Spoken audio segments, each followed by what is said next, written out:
There weren't many folks who chose to live on the edge of known space, and even fewer who chose to stay there after getting a taste of what it was really like. Dust storms that could skin a man alive, engine fuel that cost more than a week's food, and neighbors who were more likely to shoot first than wave hello. But Jace Maddox. He liked the quiet. He liked the space to work. And most of all, he liked being left alone. His workshop was a cobbled-together mess of shipping containers, salvage, and sand-worn solar panels, nestled into the side of a red rock canyon on Rs 9. It wasn't pretty, but it kept the sun off his back and gave him enough room to fix just about anything that came in from the void. He'd seen everything from busted freighters to alien scout ships with plasma-burned hulls. Nothing surprised him anymore. Until the ship crash-landed. It tore through the atmosphere like a dying comet, trailing fire and smoke across the sky. Jace had barely enough time to slap on a breather mask before the shockwave hit his canyon. He stared, eyes squinting against the dust, as the ship, sleek, black, and way too smooth to be anything human-made, plowed into the sand flats a click from his front gate. Jace grabbed his toolkit, holstered his old sidearm, and jumped on his Sandrunner bike. The ship was half buried by the time he reached it, a steaming wound in the earth with the engine still whining down. No distress beacon, no calls on any channel. Just the eerie silence of something too advanced for this side of the galaxy. He approached slow, arms raised, careful not to spook anyone inside. The ship's outer skin shimmered like liquid metal, reforming tiny cuts before his eyes. It hissed, vented, and then a hatch opened with a low, resonant chime. Out stepped two figures. Humanoid, tall, but definitely not human. Their skin shimmered like sapphires under the twin suns, and they moved with a kind of grace that made Jace suddenly aware of how dusty and broken he looked. The one in front had eyes like liquid gold and a voice smooth enough to make a man forget he was out of breath. "Are you the mechanic who lives in this canyon?" she asked in perfect, accented Terran. Jace blinked. "Yeah. That's me." The second one stepped forward, injured, clutching her side where a faint pulse of biolight flickered beneath torn fabric. "Our ship is dying," the first one said. "We need your help. And we cannot contact our people." Jace looked at the wounded one, then at the smoking ship. He sighed. "Bring her inside," he said. "I'll see what I can do." His workshop wasn't built for guests, let alone ones this alien. But Jace moved with the kind of calm you only get after too many years fixing problems no one else could. He laid the injured one on his work table, letting his diagnostic bots scan her vitals. Their biology was strange, but the bots managed. Meanwhile, he circled the ship. It was unlike anything he'd worked on. Self-healing alloys, gravity core engines, neural-linked systems. Stuff from rumors and black-budget research. But this was no government prototype. This was something old. Something alien. The golden-eyed one watched him work. She said her name was Elira. Her partner, the wounded one, was Kale. They were scouts from the Zalari Dominion, some kind of high-order galactic race.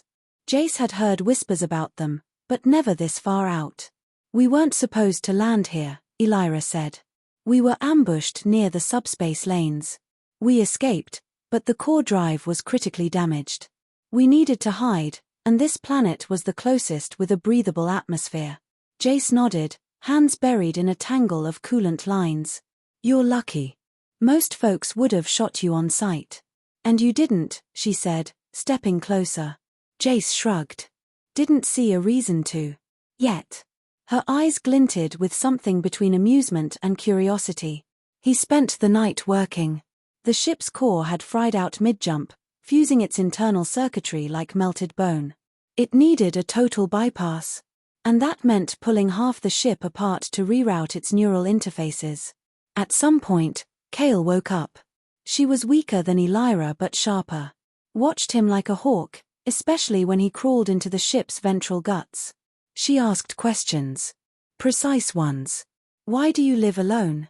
"People talk too much," Jace muttered, welding in a bypass plate. "You are good at fixing things," she said quietly. "But you are broken." Jace paused. Said nothing. By morning, the first test run of the bypass core lit up the canyon like a second sunrise. The ship hummed, almost purring, as its systems came back online one by one. Elira and Kale looked at each other, something unspoken passing between them. "You did it," Elira whispered. Jace wiped the sweat from his brow. "Wasn't easy. Still got work to do." And then, before he could ask what they planned next, something on the horizon caught his eye. Black specks. Fast-moving. Coming from the north. Kale was on her feet in a heartbeat, eyes narrowing. "They found us." Jace stared. "Who found you?" Elira turned to him, deadly calm. "The ones who shot us down." And just like that, peace was over. The real storm was coming. The dust hadn't even settled when the first shot screamed past the canyon's edge. It scorched the rock a few meters from Jace's head, sending a rain of burning fragments across the ground. He dove behind a supply crate, toolkit still in one hand, and cursed under his breath. Elira crouched beside him, cool and focused.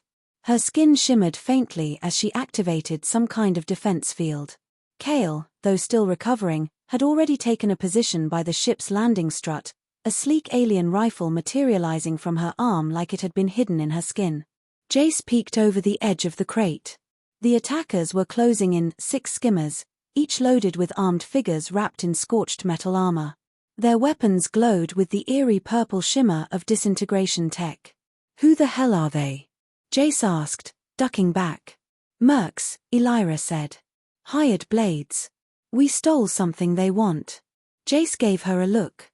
"You could have led with that before I tore half my shop apart fixing your ship." Kale fired. The air cracked like thunder, and one of the skimmers veered hard, spiraling into a dune in a burst of fire. Elira pulled a second weapon from the folds of her jumpsuit and handed it to Jace. "You can handle one of these, yes?" Jace smirked, taking the alien sidearm. It was sleek and pulsing with internal energy. He gripped it with both hands. You'd be surprised what a backwater mechanic can do. The first wave hit hard. Energy blasts lit up the canyon like a fireworks show from hell. Jace stayed low, firing between supply crates and busted engine parts. The sidearm's recoil was weird light, but it sent a tingling up his arms with every shot. They moved as a unit. Kale covered the left flank, picking off targets with surgical precision. Elira moved like liquid, dodging, returning fire, using the terrain like she'd trained here. Jace provided pressure in the middle, keeping the mercs from flanking while wondering when the hell his life had gotten this exciting. He caught one of the attackers trying to climb the cliffside. One well-aimed shot, and the merc tumbled down like a ragdoll. But more were coming. Jace yelled over the din, "You said they want something? What is it?" Elira slid in beside him, panting slightly. "A map. Ancient tech. Lost coordinates to a vault, something powerful, hidden deep in the void. We found it, barely escaped with the data. But they want it back." Jace grit his teeth. Of course it's a cursed treasure hunt. Another blast rocked the canyon, closer this time. The front half of his workshop collapsed in a shower of sparks and scrap. His favorite hydrospanner flew out of the wreckage and landed at his feet. He picked it up. Okay, now it's personal. They held the line for what felt like hours. The mercs were relentless, but sloppy. They hadn't expected resistance. Certainly not from a greasy human in torn coveralls. By the time the last skimmer was smoking on the sand and the last attacker had fled into the dunes, Jace was bleeding from a graze on his temple, out of breath, and half-deaf from the noise. Kale limped over. "You fight like someone who used to be something." Jace snorted. "Used to be a colonial marine. Didn't like the uniform." Elira looked at him differently now. Not just with gratitude. With calculation. "They'll send more," she said. "We bought ourselves a day, maybe 2. But they won't stop. Not until they retrieve the map." Jace sat down hard on a rock. "And let me guess, the map's in the ship." Kale shook her head. "No. We uploaded it to the workshop's interface core. Safer there, less traceable." Jace groaned. "Great. So now they'll come for me too." "We can leave," Elira said gently. "You've done more than enough. You don't need to be part of this." Jace looked at the smoldering ruins of his workshop. His home. The last 5 years of solitude, now scattered across the sand. Too late for that, he said. Besides, I want to know what's on that map. Kale raised an eyebrow. Are you sure? It could be dangerous. Ancient technology buried for a reason. Jace stood, brushing dust from his legs. I fixed your ship, defended your hides, and now I've got half a dozen bounty flags on my head. Might as well see it through. They exchanged a glance. Then we leave at dawn, Elira said. Jace spent the night gathering what little remained of his gear. Tools, rations, a worn photo of his sister. He packed them all into a hard case and sealed it with a hiss. The workshop was beyond saving, but maybe the next place, wherever they were headed, might be worth building something again. Inside the ship, Kale had stabilized. Her strength returned fast, boosted by some kind of regenerative serum.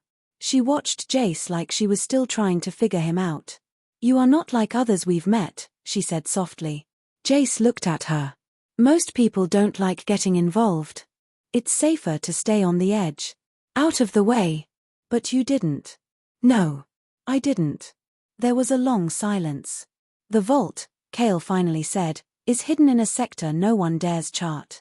The coordinates lead to a dead system. No light. No heat. Nothing. Sounds inviting, Jace muttered. Elira joined them at the control deck, punching in the nav route. The ship's console lit up, the ancient map unfolding across the holoprojector like a secret galaxy. Symbols Jace couldn't read. Markers that pulsed with a low thrum. This isn't just tech, she said. It's something older. Something alive. Jace stared at the map and felt something strange stir in his chest. Curiosity. And a little fear. All right, he said, stepping closer. Let's go find your ghost vault. The engines flared. The ship rose, sleek and deadly, leaving the canyon behind. And out in the darkness between stars, something ancient waited. Watching. And very much awake. The jump into dark space felt like falling without an end. Jace gripped the armrest as the stars outside warped, stretched, and vanished into the ink-black void. The ship trembled, not from stress, but something else, like it was sensing danger before the crew even knew it was there. This wasn't a normal jump.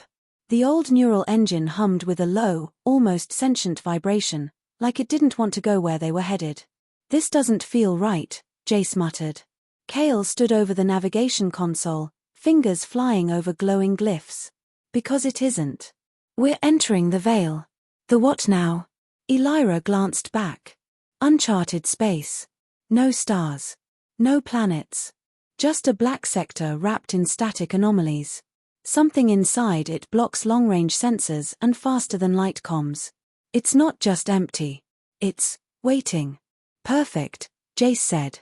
Haunted space. Why not? The ship dropped out of jump with a sudden lurch. Jace slammed into the console, catching himself just in time. Outside the viewport, there was nothing. No stars. No light. Just absolute, pitch-dark emptiness, like the universe had blinked and forgotten this corner existed. Then a shape emerged. A massive, angular construct, bigger than any station Jace had seen. Half buried in what looked like fractured asteroids and frozen planetary chunks. It pulsed faintly with blue light, as if it were breathing. That's the vault, he asked. Kale nodded. We think it was a containment facility. Or a prison. Maybe both. Elira took a breath. Our ancestors believed this place held an artifact tied to creation. A source of impossible energy. And you want to open it, Jace said. We need to understand it, she corrected. Before the ones hunting us do. They docked with the outer shell of the structure. It took time, whatever shielding protected the vault fought the connection, like the place didn't want to be entered. When the lock finally hissed open, a rush of cold air swept through the corridor, making Jace's skin prickle beneath his jacket. Suit up, he said, grabbing a breather mask. I'm not walking into ancient alien ruins with just a wrench and a smile. Inside, the place was dead silent. The corridors were lined with unfamiliar markings, etched into black stone and polished alloy. Lights flickered with an eerie bioluminescence, casting long shadows that moved just a bit too much for comfort. Jace kept his hand on the alien sidearm. The deeper they went, The more he felt it, a pressure in his skull, like thoughts that weren't his brushing the edge of his mind. Kale slowed. "We're being watched." "That's not ominous at all," Jace whispered. They reached a central chamber. It opened like a flower, petals of stone and metal curling upward into a massive dome. At the center stood a pedestal, and on it, a sphere. Perfectly smooth, hovering an inch above its surface, pulsing with soft, rhythmic light. "That's it," Elira said, voice hushed. "So, what do we do? Push a button and hope we don't wake an angry god?" Kale approached it slowly, scanning. No interface. No access ports. Just energy. "It's reacting to us." Jace stepped closer. The sphere pulsed faster. A low hum filled the chamber. His vision blurred, and for a split second, he wasn't in the chamber anymore. He was standing on a world he'd never seen, under a sky filled with twin suns. Towering constructs floated above him, and voices echoed in his mind, not speaking words, but memories. Emotions. Conflict. Fear. Then fire. He gasped and staggered back. "It showed you something, didn't it?" Elira asked. He nodded slowly. "Something old. A war. A warning." Kale's eyes narrowed. "It can see into us. Judge us. That's why it was locked away." Then the structure shook. Hard. Alarms flared to life. Not theirs, the vault's. Elira grabbed Jace. "We triggered a failsafe. We need to leave. Now." They ran. Lights exploded overhead, and the once silent halls roared with groaning metal and cascading energy pulses. Behind them, the sphere rose from its pedestal, lifting into the air, and began pulsing like a heartbeat. Jace skidded to a halt halfway through the corridor. "We can't leave it. If the mercs find this place, they'll take it. We can destroy the structure," Kale shouted. "Collapse it into the void. No one gets it. Or," Jace said, teeth gritted, "we take it with us." They stared at him. "Are you insane?" Elira asked. "Little bit," he said. "But I know tech. If we get it to the ship, I can isolate it, maybe even understand it. We can make sure it doesn't fall into the wrong hands." Kale hesitated, then nodded. "Help me lift it." The sphere was heavier than it looked. And it resisted, like trying to pull a magnet off a steel wall. But it came loose. The structure howled in protest. Walls crumbled. Support beams cracked. They ran the last 100 meters, sphere in hand, dodging falling debris and surges of light. Jace slapped the dock controls, and the airlock screamed open just in time. They tumbled in, and the ship detached seconds before the vault exploded in a silent implosion of colorless light. The blast wave shimmered through space, erasing the construct entirely. Silence. Then the ship stabilized. Jace collapsed into the co-pilot's chair, heart pounding. Elira sat across from him, eyes wide, locked on the hovering sphere now resting in the containment bay. "What the hell did we just bring aboard?" he asked. Kale turned from the pilot seat. "A power older than time. And we just became its guardians." Outside the viewport, the stars began to return. But Jace couldn't shake the feeling that they were already being followed again. Something had seen them. And it wanted the sphere back. The journey back through charted space was tense and quiet. Jace spent most of the first day in the engine bay, pretending to run diagnostics while actually trying not to think about the pulsing sphere secured behind 6 layers of reinforced shielding. It didn't make noise. Didn't move. But it radiated presence, like it knew exactly where it was. And who had taken it. Kale monitored it around the clock. Her scans showed stable readings, no spikes, no dangerous emissions. Still, she didn't sleep. Neither did Elira. They weren't running from the mercenaries anymore. That part was done. What haunted them now was something bigger, something deeper, the knowledge that they had touched something sacred. Something never meant to be disturbed. On the third day, the ship detected a signal. "It's a Zalari beacon," Elira said, brow furrowed. "One of our science vessels. It must be near the fringe system. You want to hand it over to your people?" Jace asked. "Let them figure it out." Kale looked uncertain for the first time since he'd met her. "If they deem it too dangerous, they'll destroy it." Bury the truth. Jace leaned against the wall. And if it's something good? Something we can use to help people? No one had an answer. They docked with the Zalari ship 20 hours later. It was sleek, massive, and brimming with quiet, scientific discipline. Elira led the conversation. Kale stood silent. And Jace watched the diplomats and scientists like a mechanic watches an engine he doesn't trust. The scientists took the sphere into an isolated lab chamber. They scanned it. Tested it. Never once touched it. Then the lead scientist, a pale, soft-spoken Zalari named Mirin, approached the trio. The artifact is not a weapon, she said. It is a memory. A record of knowledge. Information from a civilization lost long before any of our known species walked upright. Jace raised an eyebrow.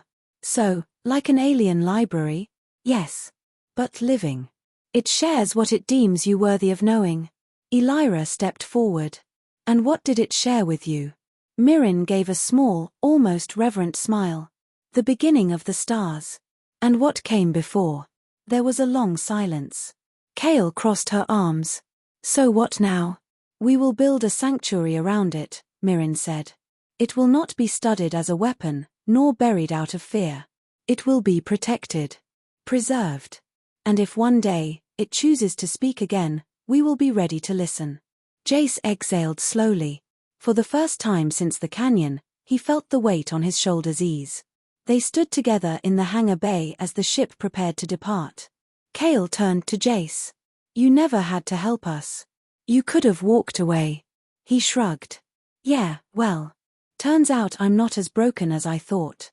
Elira stepped closer. You've done more than help. You've changed something. You reminded us that trust can still exist, even between strangers from different stars. Jace chuckled. That sounds like something a politician would say. She smirked. Maybe. But it doesn't make it less true. He looked at them, then out the viewport at the stars. So what happens now? Kale lifted her chin.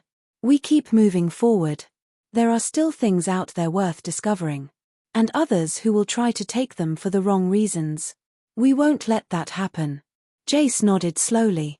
Then I guess I'll stick around a little longer. Months later, on a quiet moon just past the edge of known trade space, a small station blinked to life. It wasn't large. It wasn't impressive. But it had a sturdy ship docked outside, a mechanic's shop inside, and a new crew that had seen the kind of things most people couldn't even imagine. The station became a whisper among travelers. A place where you could get help when no one else would listen. Where ancient knowledge met stubborn humanity. And in the heart of it all, a once lonely mechanic kept his hands busy, fixing what was broken. Not just machines. But himself. Moral sometimes, the smallest act of kindness, choosing to help instead of turning away, can change the course of everything. Even in the cold void of space, where war and greed so often rule, trust, courage, and decency still matter. And when you stand by others in their time of need, you may just rediscover the parts of yourself you thought were lost forever.